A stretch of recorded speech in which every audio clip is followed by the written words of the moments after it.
building. I'm So, sorry. Yeah, We're out of rent. Yeah, we're paying for it slowly. By the grace of God, yeah. Be careful. That's a challenge here, and No, it's blinking. Yes, it is. Yes, it is, for sure. Okay, folks, please take a seat and we'll get started. Big turnout. Thank you all for coming out. Not bad for the weather. On such a cold, rainy night. My name is Bruce Larson. I'll be moderator for the meeting tonight. And we'll get this candidate forum going in a minute. But first of all, there's a couple of people I think we should recognize. Monica Kidwell has been the chairman or president of the Holiday Island Hospitality Association for a couple of years now. It's a thankless job. So Monica, would you please stand and we'll all say how much we appreciate it. Two other members of her team, I think also we should recognize tonight, Bill and Gloria Eakey. Bill supplied the PA system for tonight that I think sounds a lot better than, we usually get in this ballroom. Bill and Gloria have been doing the phone book for quite some time now. And the phone book is really the financial lifeblood of the Hospitality Association. So, Bill and Gloria, would you please stand and let's tell them how much we appreciate it. Gloria's in the back. Thank you, Bill and Gloria, so much. A candidate forum tonight. I think some of you have probably been to previous years. We're going to do it much like. So fill out the little card with your question, and we'll bring the questions up here, and we'll ask. Don't make it personal. It has to be general, so each of the three candidates can respond to the question. We'll put the question to, the first round we'll start with Phyllis, next down the line to Brian, et cetera, as we go along. Each candidate will have 3 minutes to respond to the question.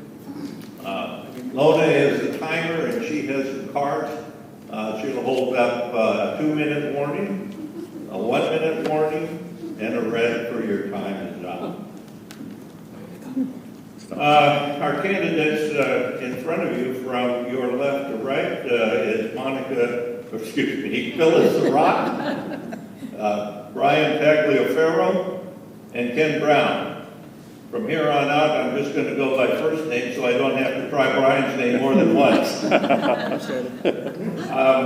I think you're probably aware that the election is coming up shortly. The early voting begins November 21st at the district office. That's a Monday. And the election is December 5th. All of that's at the district office. There is... Wrong. I'm sorry.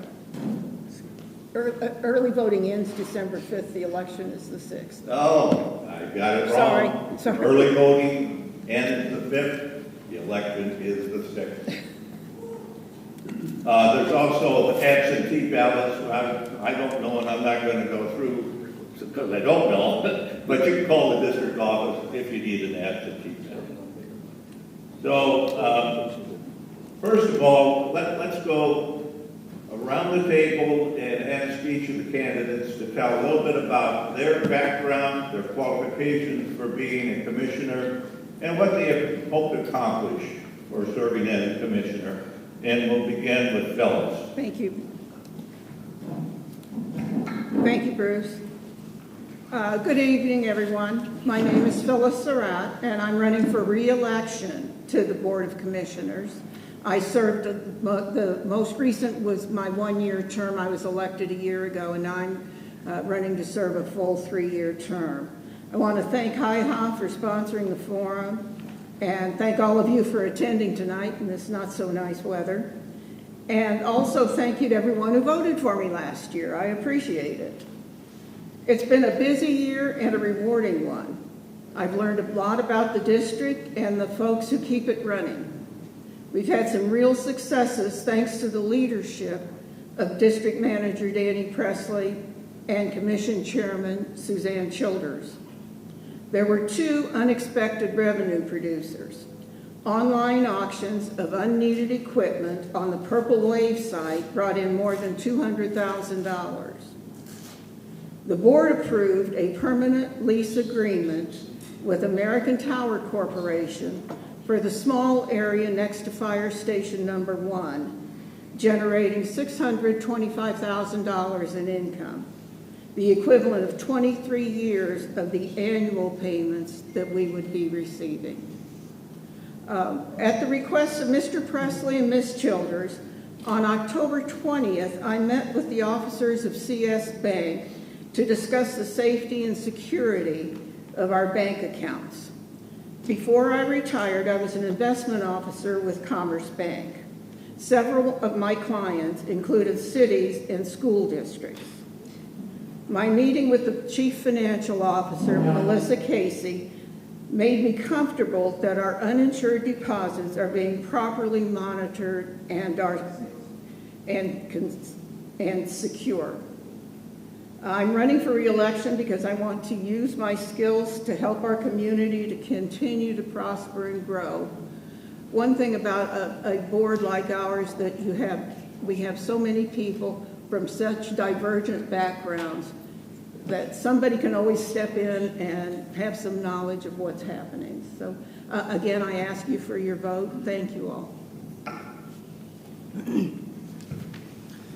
Ladies and gentlemen, my name is Brian Tagliaferro. I am running because I'm tired of HISID screwing with our money. I have been a resident here for 11 years now, and I ran for BOC last year, and my platform more or less remains the same. I believe HISID needs to be abolished. I believe that it's grown redundant since we as a town have voted to incorporate the city. I'm tired of our current board members wasting our money on useless expenses. I'm not the best candidate to be up here. There were a couple that I ran with last year that I thought were more qualified than I was. I've got too much stuff on my plate. My wife and I were just married. We're having a baby. But I have teeth in this game now. My generation after me is going to be living here one day, hopefully. And I want it to have a purpose. I want it to have a future. With the way things are now, it will not be that way. They will continue to run away with our money. And I would like to put a stop to that. Thank you. My name is Ken Brown. I've been on the board for 6 years, from 2011 to 2014. And then I ran for election and won 3 years ago.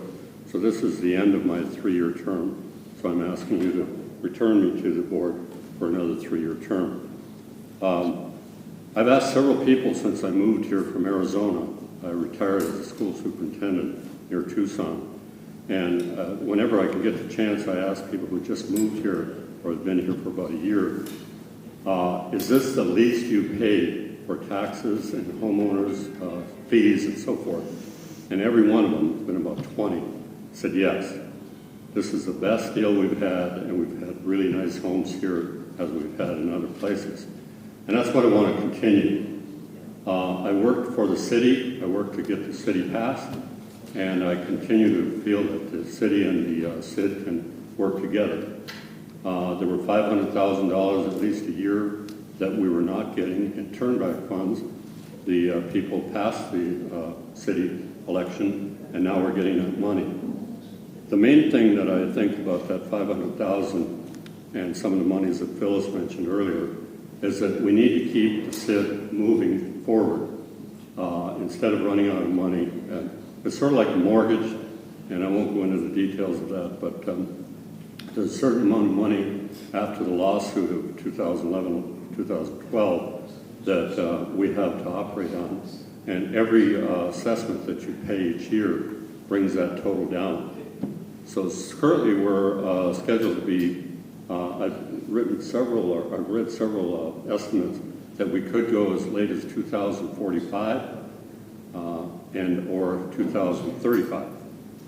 So I'm 79 years old, so I may not be here in either of those dates, but I think that we have a good thing going here. We have a beautiful community, and I'm just glad to be here. My wife and I have been here 16 years.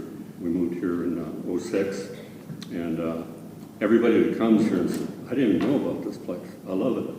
And you look on the social media, and you see many people are just here, and they really rave about it. So I want to keep that going, and I think that we can do it. We've got good people on the board. I don't think that, I've heard over the years of losing money, spending money, not stealing money, but that's not the case. So I think we've done a good job. We've had an elected board for many years, but before that, we had an appointed board by the developer, Tom Dees, and now we have an elected board of 5. So I'll end with that, Mr. Larson. Okay, I've got quite a few questions here, but you can bring more in, and we'll see what we can do with them. Let's start with this question. What do you propose to address the problems with the water sewer system? We'll start with Phyllis. I'm glad you asked. We are, with our engineering firm, ESI, we have applied for a $1.4 million grant through the American Rescue Plan, the Arkansas Department of Agriculture, and managed by the Natural Resources Division. We expect to have an answer in early December. And we would be obligated to pay $350,000 if we get the grant. That would be our share of the expense. It would be for reimbursement for the repair we had to make on well number 1, which was about $100,000. It would replace all PRVs. It would rehab wells 4 and 5. And it would pay for a UV wastewater treatment system. We have been told, required by the Department of, I guess it's the Department of Natural Resources, that we have to remove the chlorine from the water. And there is a UV process that we can install that will take care of that. It's about $750,000 to pay for that. So that's what we're going to do about the water department. What Ms. Phyllis just failed to mention is that $750,000 is just for the construction of the UV light plant. It's not taking into account, which I was at that meeting, I'm not sure who came to give that budget and that assessment, but it wasn't including what it's going to cost to actually run the system.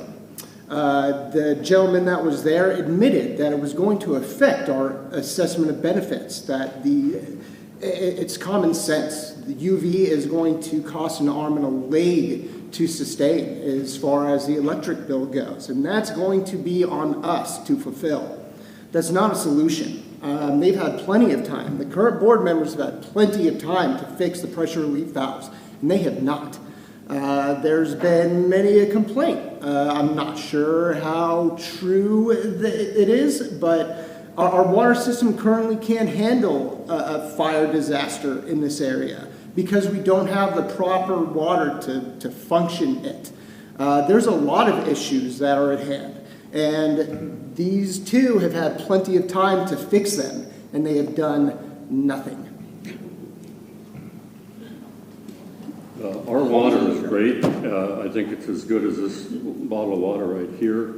And I've heard some nonsense on the internet about a child being blind by drinking our water. That's crazy, folks. That is crazy. Our water is as good as any in Arkansas. You get a report every year about our water. And the UV situation just came up maybe 6 months ago, I think. And every city in Arkansas has to do the same thing. So will water rates have to go up? Probably. Will they go up in Holiday Island? Probably. We can't give it away. And as far as the leaks and so forth, Chief Ledecker, our past fire chief, explained in a long workshop that he did one day, and also the ESI engineer was with us, about the fire hydrants and fighting fires in Holiday Island. And I am concerned about that, and what he explained that we had to do as far as kenders and so forth, and those of you who are with the fire department know what I'm talking about there, that we can fight fires, and we've got to take real good care of the hydrants, and I want to see more maintenance done on those. And we have a good, Dan Schrader has the most certifications that you can get in Arkansas to be a water specialist, the most. And I think he and his fellows that work there, his employees, do a great job. Part of the problem of the leaks has been the way it was put in 53 years ago. And I'm not blaming McCullough Corporation or whatever, but they didn't put down evidently enough base where the pipes went, and the ground shifts like this, and therefore we have a lot of leaks. Every time we go down the leak, fix the leak, it may develop in another place. The other thing is pressure reducing valves. I would like to see more pressure reducing valves fixed and replaced quickly, and I'm going to push on that if you elect me again, because we got the money that Phyllis mentioned earlier that I would like to see spent on our infrastructure. Infrastructure is very important, and we've got to take care of it.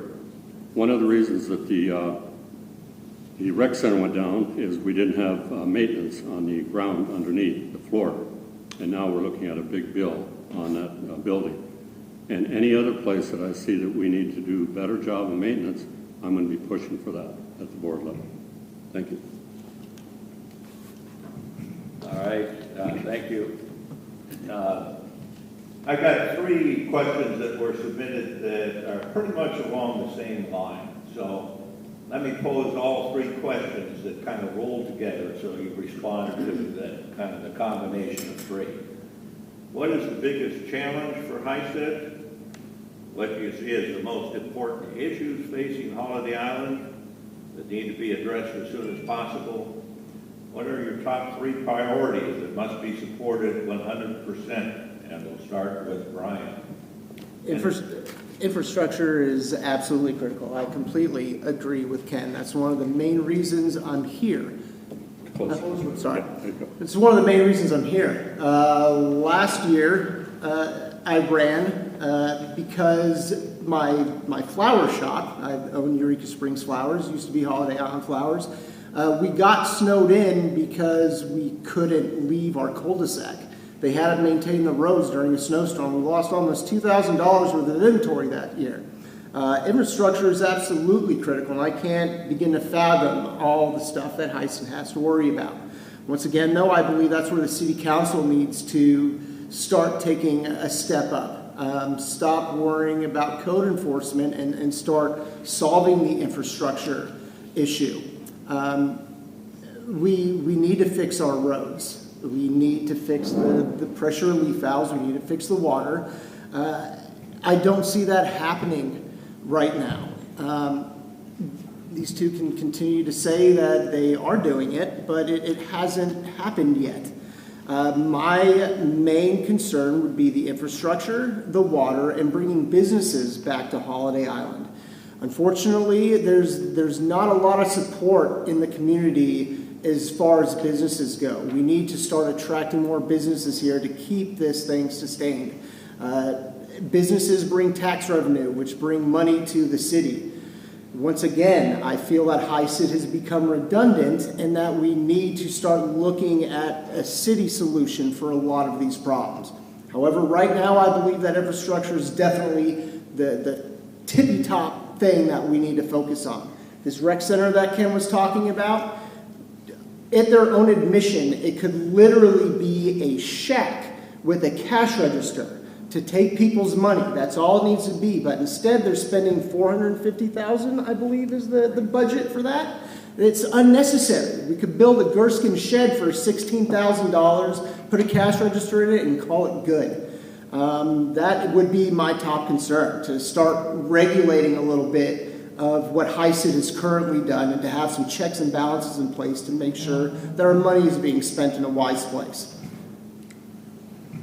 Bruce, excuse me, Ken, would you run through the questions again? Yeah. Please, give us a little refresher. Certainly. Let me find it here. Sorry.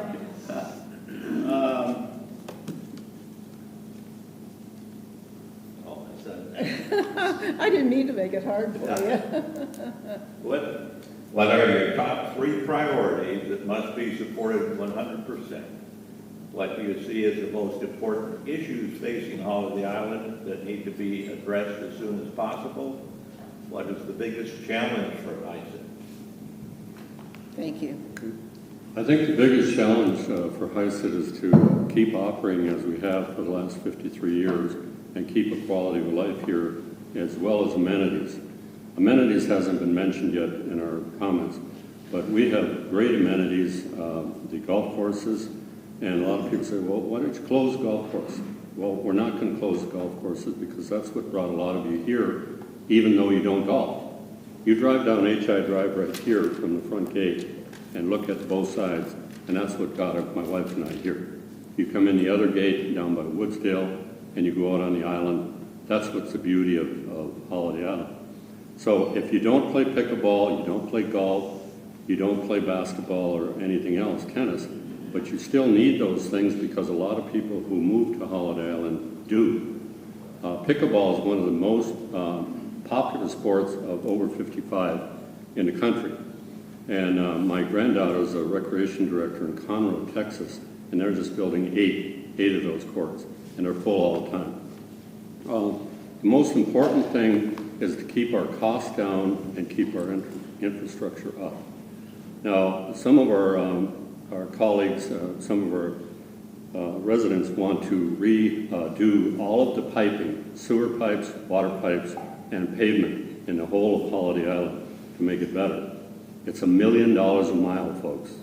69 miles of road, $69 million. That's a low estimate, possibly. Now, would every street need to be done? Maybe not. But that's just out of the realm of reality. We cannot do that.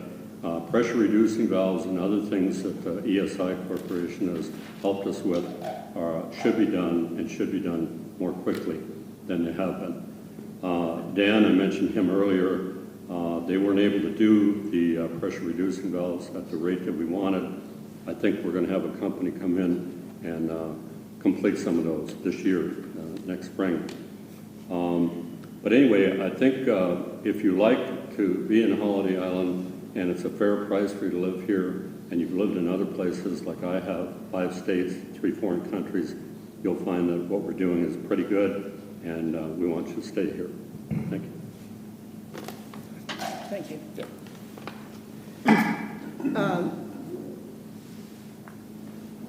Our top priority has to be infrastructure. There is no question about that. But we have a $5 million budget, and PRVs are extremely expensive to install.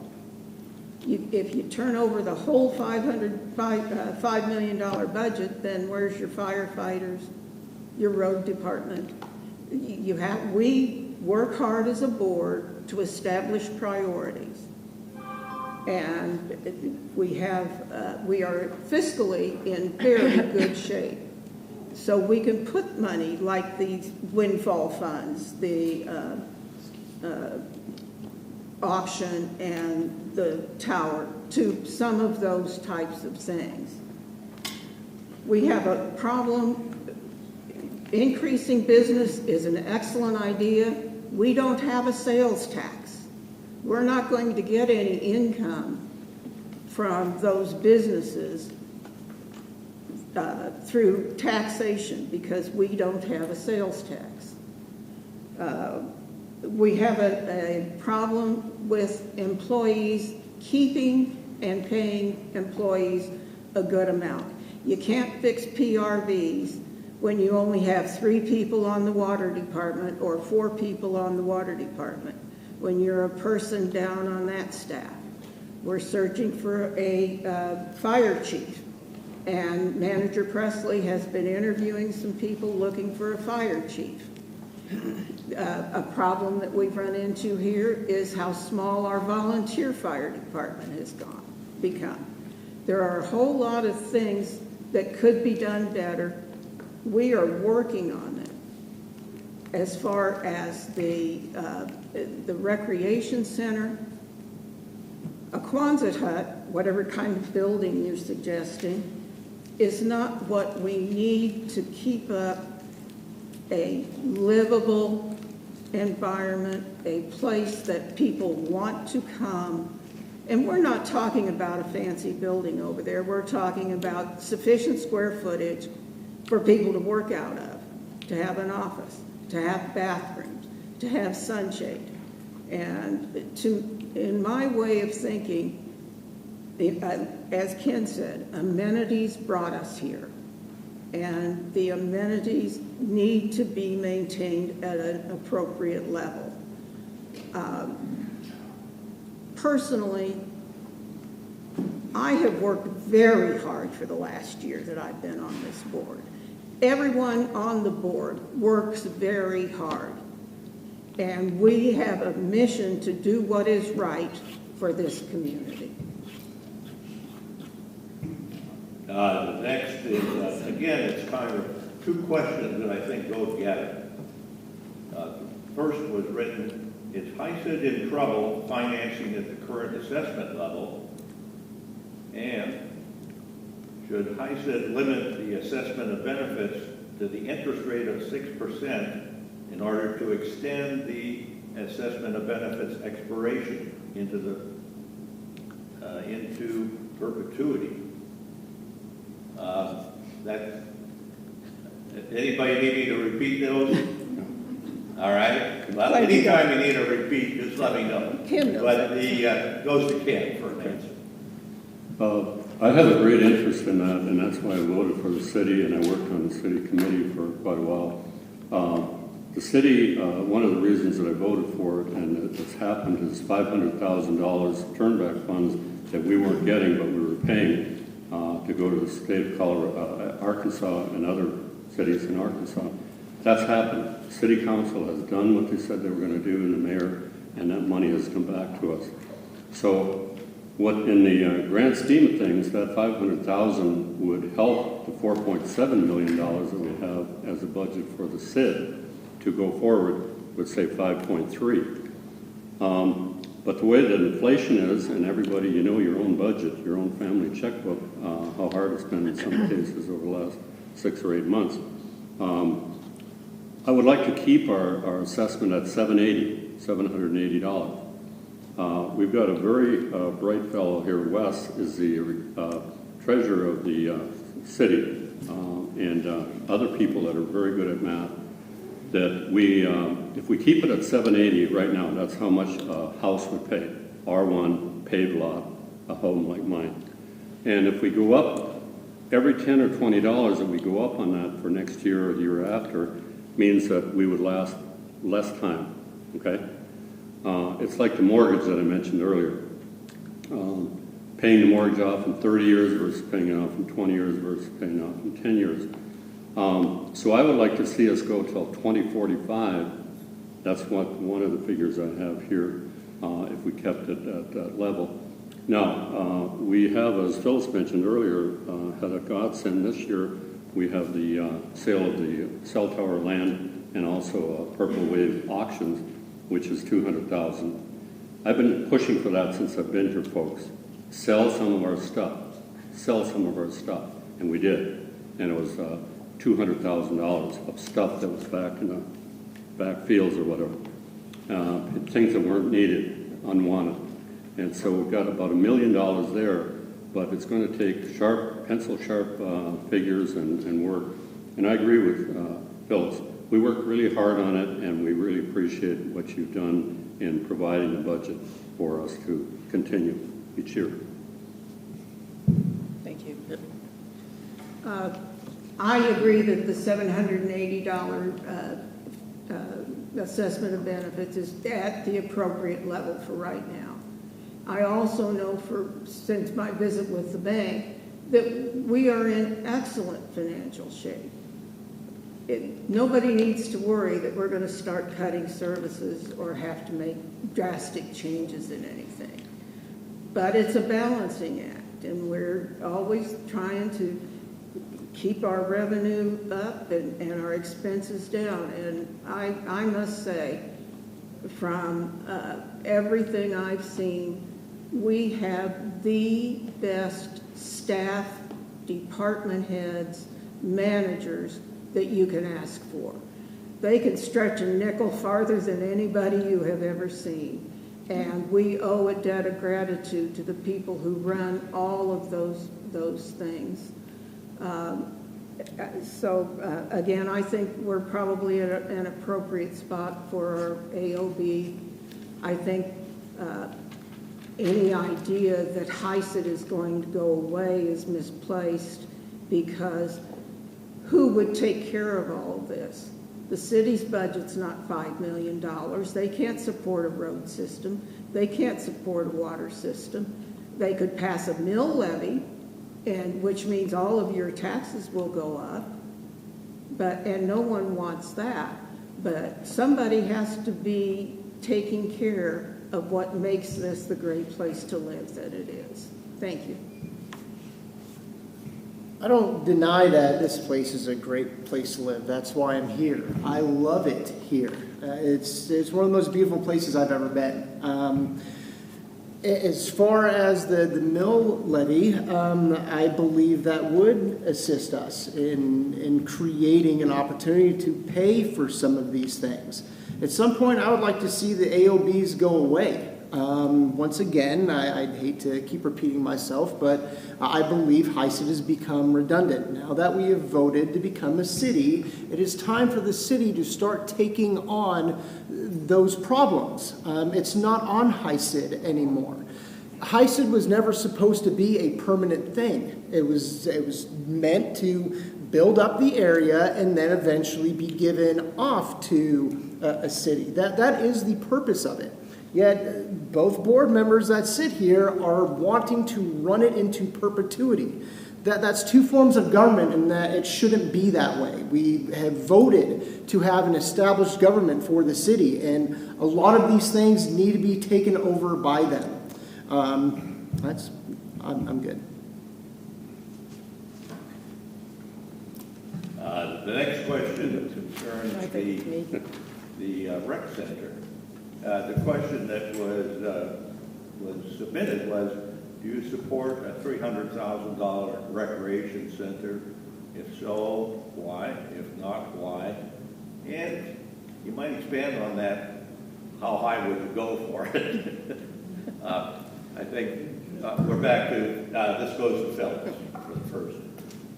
I absolutely support a recreation center that would be welcoming to visitors and welcoming to the community. We need it for safety reasons. Operating out of the island room has been sufficient for this past year, but it's not a long-term answer to operating. For one thing, the visibility to the swimming pools is not good. The reason the small pool is closed is because it can't be monitored from the island room. That's a reason to have it. And if we're going to put up a building, there are certain minimum requirements. The staff needs office space. The Kim, who takes care of the pool and all of the operational part, needs storage space. We have a lot of things it takes more than just a small building to have an operation of that size. Our pool is important to the community.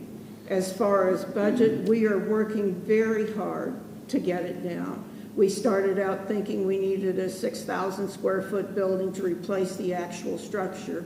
We're down to 2,500 feet, 2,500 feet. So we've cut back there. The work has been done to take down the old building, and along with that, the basketball court and some other things have been removed to improve the appearance of it. I can't tell you what it's going to cost, but I think it's important that we replace it with something that will be an attribute to Holiday Island. We don't need to make a big building to create a good look for the island. We can do that with landscaping, if anything. I would say no more than $100,000 on a rec center, and I think that would be pushing it. Both of you have admitted that all we need is a cash register there to take people's money. Yeah, it's what you have said. Yeah, we talked about that. So I don't understand why there needs to be a 2,500 square foot building. Why can't we put some plants outside? Why can't we still make it look visibly appealing without spending hundreds of thousands of dollars? We have a vast community that I'm sure would be willing to volunteer to do work on this place. If they really care about this community, then people will step up and they will invest time and money into making it a better place to live. We do not need a large building. Like I said, I would say 100,000 tops, and even that is pushing it. We can create a small space. 1,000 square foot space would give us plenty of room for an office and a bathroom. The bathrooms right now, at least as they were a separate entity from the rec center. So we could continue to do that. What we're talking about for the rec center, I was there during the meeting when the gentleman was there discussing it. The blueprints are absolutely ridiculous. There's no need for a building of that size and that structure. We can do it cheaper, and we need to do it cheaper so that we can focus on our infrastructure. The first bid that we got was from Broadway Engineering Construction in Springdale, Arkansas. It was $700,000. It was 2 metal buildings, sort of in a V shape. That was out the window, way, way too high, in my opinion. But then we went to another contractor, and I think it came in at 6 something. Okay, just let's say 600. I may be wrong, so correct me if you know it differently. The last one that we have, and we're going to discuss it again, I think on November 28th meeting, is maybe closer to 5. But I think that we can do, and the reason I was told that we have those types of figures is the current cost of construction in the area is $220 to $240 a square foot. So you take a 2,000 square foot building and multiply that out, and you're going to get similar to those figures. I don't believe that we need that much space. The latest figure came from a drawing with a lot of shade, and I love shade, like the roofs right here would keep the people from being sunburned. But we can put those on later. We have shade over on the other side of the big pool. There used to be a solar collector, and we had a builder come in and take off the old lumber and make it good. There's about 12 tables over there. Those of you who use the pool know that. On this side, we had umbrella tables that you wind up the umbrella, okay, to where the rec center. Some of those kinds of things can be done. We need shower rooms and restrooms. That's a public health demand. We cannot get by without those. I agree with you that I think we could save those shower rooms. They were built on a cement pad, but everything went down in the demolition. One of my friends said we need a wow factor for the building. If we could afford a wow factor when you come in here, wow, this is the most beautiful building I've ever seen, I would like to do that, but we cannot afford that. So I think we can get a usable building that the employees can use and people are safe. Remember, we've got a small pool and a big pool. We don't have lifeguards there. So the staff has to watch those both sides. Now on the kiddie pool, children's pool, they have to have an adult with them. But anything can happen, you know that. So I want something that the employees can be vigilant about swimmers. Can I make one more comment, please? I had time left, didn't I, Lona? Yes. The comment about only needing a cash register and a check-in space was made during the discussion of reducing the size of the building from 6,000 square feet to a more manageable size. That was the context for that comment. And when this is finished, or looking at the plans we have, that's basically what we're going to have. We'll have a check-in counter. We'll have visibility on either side. You have a manager of the recreation center, Janice Murphy, who needs an office to operate from.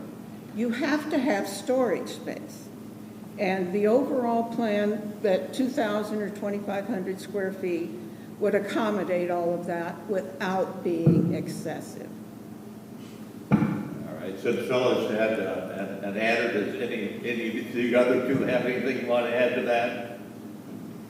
My house in Holiday Island is 1,000 square feet, and I'm able to do all of those things. Run a business, I've got storage, I've got 2 bathrooms.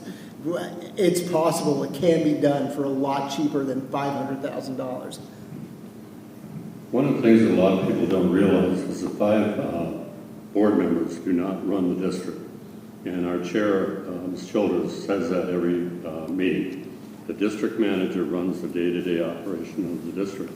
And so we get in on, we're going to approve the final plan for the rec center, but on the nuances of different things, that happens during Monday through Friday. We're not down there but 1 day a week, 1 day a month. Okay, so, that's the way I like it. I was superintendent of schools. I didn't want my teachers going out and making decisions or parents coming in and making decisions because I was boss and I had to take responsibility if things went wrong. So we trust the district manager to do a lot of these things, and then we have the final say. Okay, I've got another series here that kind of all tied together. So try to listen carefully. How do you see the transition from HISID to the new city? I think it's actually Brian. Is it my turn? Okay, all right, sorry. But that's 1 of 4 here. What is your view of how long HISID should be involved in governing? What are your plans to expedite the elimination of the SID? And what do you know about state laws governing closing of a SID? Can you repeat the first question, please? Yeah. How do you see the transition from HISID to the city? What is your view of how long HISID should continue involved in governing? What are your plans to expedite the elimination of the SID? And do you know the state laws regarding elimination of the SID? I know that state law says that the SID can be abolished with a unanimous vote via the Board of Commissioners. As far as what I expect to happen if I get elected to the board, to be completely honest, not a whole lot. I will be in the vast minority on this board who has continued to strive to run HISID into perpetuity. So there won't be a whole lot I will be able to accomplish. I will be a voice of reason, hopefully, a little bit of a check and balance in what has so far become a financial rodeo with our assessment of benefits. I think that it's going to be an uphill battle in order to see the city council take on a lot of what the board and what HISID has taken responsibility for. I don't know, to be completely honest. I'm going to be 1 out of 5 who is looking just for a change with how the status quo has operated this island thus far. I hope for the best. I think it's going to take a lot of work between the City Council and the HISID in order to communicate and figure out who's going to handle the roads for right now, who's going to handle our security, who's going to handle our fire and water. These are all things that need to be discussed that currently aren't being discussed because they want to run them concurrently for the rest of time.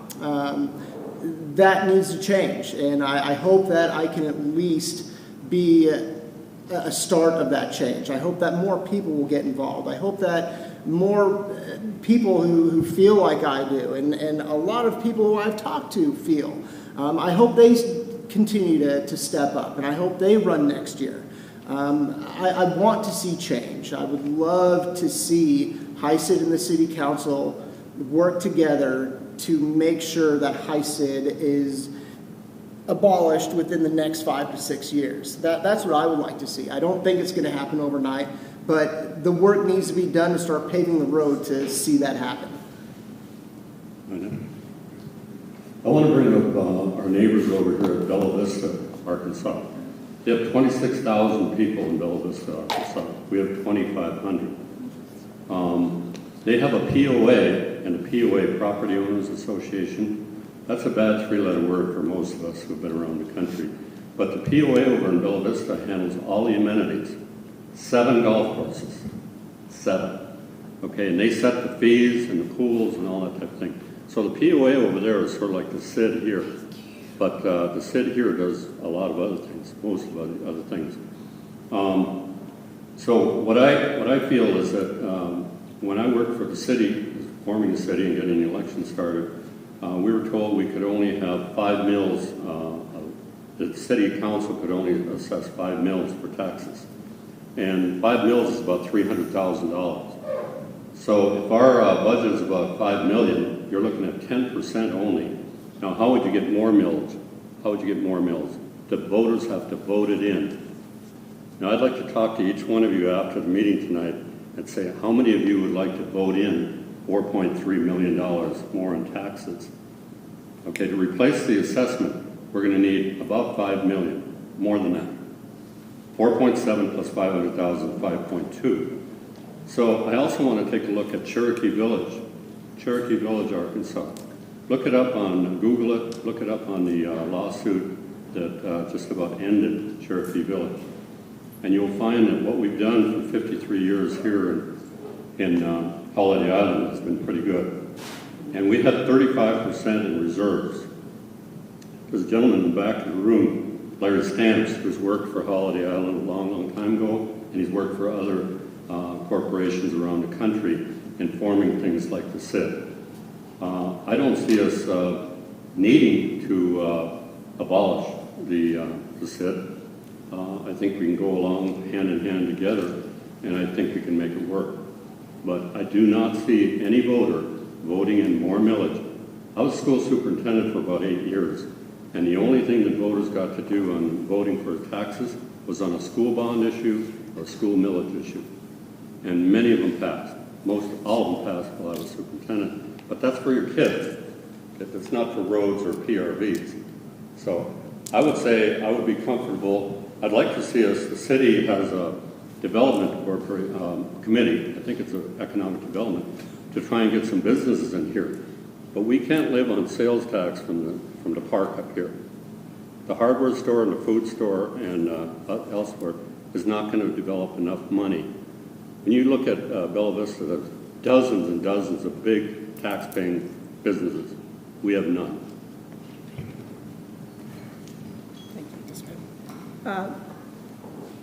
As far as transitioning to the city, we found out when we got road funds just how difficult it is to work together the way we had hoped. It's been a learning process the last, it's been 3-4 years since we were incorporated, and it is a learning process. And there are very definite delineations between what the city can do and what the HISID is responsible for. And it's easy to say, get rid of HISID, but then you have to say, who's going to pay for the roads? How are we going to fund water improvements? How are we going to keep a fire department? We are working our way through a coexistence instead of a transition. We want to work together. As far as the end of ending HISID, we have the debts outstanding. We have a water debt outstanding. And as long as we are paying on that, we can't do anything. There is no way to get rid of that debt except to pay it off through our assessment of benefits. as far as the rules go, have a good attorney who is well-versed in SIDS. And so we don't have to know what the state law is because we have an excellent person that we can ask when things come up. And it's like everything else here that I have found is that we have reliable sources like ESI and like the attorneys that we employ. And when questions come up about something specific, Danny Presley knows who to go to find out about it. So we are here to oversee, to make policy, and to approve budgets, but we don't run the day-to-day. But again, just to get rid of HISID in 5 years is not going to be will not be accomplished, nor should it be. The next question covered some of this already, but let's go through it again. What will be your main thrust in restoring our facilities? 1, water leakage. 2, street repair. And they listed number 3 as closing the golf course. I don't know how that's restoring facilities, but maybe you could say something about those. I think it's Ken's. Is it Ken's turn? I'm sorry. To lead off. Good. I talked to Tom Dees for a couple hours when they said that not many of the Board of Commissioners came up to see him. I saw him at least 3 times in my time on the board, and each one was about 2 or 3 hours, very informative. He showed me a picture of Bonita Springs, Florida, where they closed the golf course. I don't know how many have been to Bonita Springs, and I don't know what the situation is now. But when Tom had showed me pictures, the grass in the golf course was this high. Those of you who have homes on the golf course or near the golf course, I had a joke given me one day. It said, well, we'd hire a bunch of lambs and goats. They'll just eat all the grass. We need the golf courses just for the way it was laid out. McCullough Corporation and the other companies that built this, and Larry's a good person to ask for that if you'd like some information. Golf course lots are premium lots. Premium. I didn't want one because I don't want a ball going through my window and into my siding, but I'm 4 houses away from one. But at any rate, I don't think that the golf course should be closed or any of the other amenities that we have. We've looked at golf course fees, golfing fees, and we're trying to stay competitive with the other areas around Branson and Cassville and so forth. Many of our golfers are leaving due to moving out of the area or being deceased, dying. So we're getting a lot of outside play. I'd like to congratulate Lauren Bernstein for doing a lot of good work, and Kyler for running the golf courses, the greenskeeper. Wonderful. One thing that I'd like to say, and Bruce, I don't know if this was in this category or not, I didn't hear all the question, but I would like to see more people, about this many people, come to the monthly meetings at the administration building. Back when I was elected the first time, we'd have 20, 24 people there, and a lot of them would come up and make public comment, and I learned from them. We have engineers, we have lawyers, we have retired doctors, teachers, a wealth of experience. And I don't like Zoom, and I don't like YouTube, so I don't even listen in. I'll go to the city council meeting, but I don't like to listen on my little device. So come on down to the meetings, make your voice heard, and we'll listen to you. It's on tape as well. Would you repeat 1 and 2? Yeah, it's restoring facilities, water leakage, street repair, and that is kind of like closing the golf course, if you want to comment on that. The last time we had our engineer speak to us about our water system, one of the things that caught my attention was he said any city in the United States would be happy with our water leakage rate. Our water leakage is not out of line with 50-year-old pipes, not laid the best, and moving all the time because of our terrain, and small leaks. And it just is the nature of the beast. that you are going to have water loss through water leakage. As far as roads go, I think, are we down 1 or 2 employees? But we are down a number of employees in the road department. We are actively advertising, looking for employees. We are raising our pay level. Part of the budget we're working on will be an increase for staff, but it's hard to get employees. Everybody has been hearing that since COVID started, how hard it is to get employees. So there's limits to what can be done. But I will say, and Linda Peterson is a perfect example. She had a problem and an issue, and she called the district office, and they were there in very short order to talk to her about it and to work on it. And I guess it still needs a little work, but our roads department is extremely attentive to the needs of the people of Holiday Island.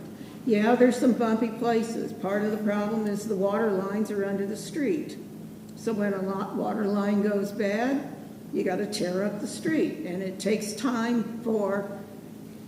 I learned a whole lot about a whole lot of things. You don't just dump the dirt back in and pave over it and think it's done because it's settled, you know, the whole process. You all know about that. But anything you have an issue with, call the district office because they are there to serve you, and they do an excellent job. Golf course, I'm not going to address except to say that even the rumor of closing a golf course causes property values to decline. And none of us here want to see after this big boom and everybody's feeling good about their home prices, we just can't have a sharp decline in our home values because of even a rumor of a golf course closing. In terms of the road department, in 2021, I refused to pay my assessment until the road was fixed. I got a letter from a lawyer threatening foreclosure on my home because I refused to pay the OB because my road has still not been fixed. You go down Berkamo Road, there's holes all over the place, and it's like that in multiple places in Holiday Island. Our roads are not getting fixed. As far as closing the golf course, I definitely don't agree with doing that. If anything, I would say we privatize the golf course. We put it up for sale. We let a private owner take it over. We start charging taxes on that. There's multiple ways to start creating finances. Once again, we privatize the marina, if anything. We let a private entity take it over and we start charging taxes on it. The roads aren't getting fixed. That's all there is to it. Can you please repeat the first part of that question? The question had to do with water leakage, street repair, and closing the golf course. The water leakage I've already explained. Rather than spending $500,000 in a rec center, we start working on fixing the leakages. We have a hope that the state is going to come bail us out with this money, but we don't even know if that's going to happen or not. Just a wish, and yet we're still planning on investing all this money into a rec center. Okay, we've got one more question that might be kind of entertaining. Then we'll wrap it up and ask for a closing statement. Entertainment?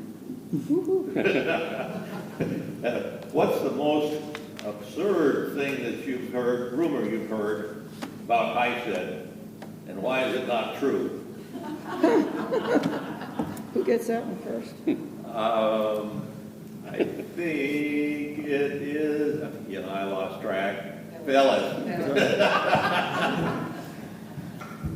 The most absurd thing I have heard is that the commissioners are on the commission to promote our own interests only. I think I am personally offended at the idea that we volunteer for this. We do this for nothing. we spend our time, and that we only join the board because we have a personal agenda. And that is absolutely not true. It's offensive. And I wasn't going to go there, but I have spoken my piece. Good answer. I'm not sure. Can you repeat that question one more time? Absurd rumor, most absurd rumor you've heard, and why it's not true. Yeah, I don't have an answer to that, unfortunately. I've heard plenty of rumors, and unfortunately, a lot of the rumors that I've seen are somewhat true. There's always a little piece of truth in rumors that you hear. I almost didn't attend tonight because I was told the wrong date for this candidacy forum. I don't know what rumors aren't and aren't true, but hopefully if I'm elected to this board, I'll start figuring them out, and I will have no problem in filling you in on all the details that I do. Bruce, I think the most absurd thing I heard was that the commissioners steal money and we're losing money because they're stealing it. I think I have 3 ones in my pocket right now. I'm grateful. Driver is married, he carries no cash. But I think it's hurtful. It's really demeaning and it's insulting that you're saying that commissioners are stealing money and there's money missing. We've got an audit coming in about a week or so. The audit company is a very good company. We pay about $20,000 to have an audit every year, just like any governmental agency, and there's not a penny missing. We have over $1 million in reserves. 35% of our budget, is well over $1 million, is in reserves, CDs at the local banks. We just got a nice raise on that. Thank you, Phyllis. And other board members, we went out and got new CDs and better rates. But I think if you want to really know about HISID, come to the meetings, as I said just a minute ago. Come to the meetings because you will hear all the discussion. You'll hear what the board members say. You'll hear what the district manager has to say. And then you can make your decision as to whether there's crookedness going on, stealing going on, kids going blind because they're drinking our damn water. Crazy stuff. I want to be your representative, and I want to do a good job for you. And if you elect me, I'll continue to do that. Okay, that's it for the questions. Let's ask each candidate for a closing statement. Bruce, could I, since my name was mentioned specifically, could I expand on that, please? Because everybody can hear me. What about Appaloosa got gravel for a new road. We were not supposed to ever have gravel on the new road as of about 3 years ago. None of the existing potholes or the existing dips in the road were filled prior to them putting the chat down and then putting the sealer on. Yes, I did bring it up, and I do believe someone drove out the day I did that and said everything was fine. It is not fine. It hasn't been fine. And every time I go up Appaloosa and I get to where it is, Whitefish Lane, I start boiling because it's all still there. So it hasn't been fixed, and I just wanted you guys to know that. All right. Closing statements, starting with Ken Brown. Okay. I think one of the problems we have of street maintenance and road maintenance is the lack of vendors here to take care of our problems. And Linda just mentioned about chip and seal. The other one is about paving. Jimmy Jones Construction, you know, Jimmy Jones passed away quite a while ago now, and his company is no longer. And he did a good job on many areas around Holiday Island, Carroll County. We have one paver, Hutchins in Cassville, and they sometimes bid on our jobs, sometimes not. But it's very difficult to get people to come here with all that equipment, and sometimes they have their employees stay overnight. and they have to be in motels. So the prices of paving goes up much more than it would be in Fayetteville or Springdale. But I think that we could do a better job where we do the curb cuts or the cuts in the middle of the road and then fix the lake. Especially on HI Drive, there's a bunch of them that go bam through your front end. It's going to suffer. And I think Danny Presley's aware of that and Mike, but I think we can do a better job on that. And I don't own an alignment shop, so I think we need a little more smooth. We don't need speed bumps because we got a couple of those. Thank you. I am asking you, please, to vote, no matter who your candidate is. We need to get out the votes. You don't want to be sitting home on election day and then find out your candidate didn't win because they came up 3 votes short. It's important for everyone to vote. And I feel like I have, in the last year, I have brought some expertise to the board. I'm thoughtful about when I make comments, and I'm careful to want to add value to what is being said.